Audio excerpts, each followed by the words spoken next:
वारीचा घेतला पावलांनी आम्हा वाळवंटी तुझी सावली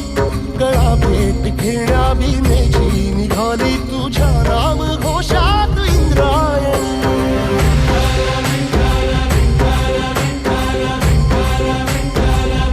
भिडे आसमंती ध्वजा वैष्णवांची उभी पंढरी आज नारावली तुझे नाव ओठी तुझे रूप ध्यानी जीवाला तुझी आस गा लागली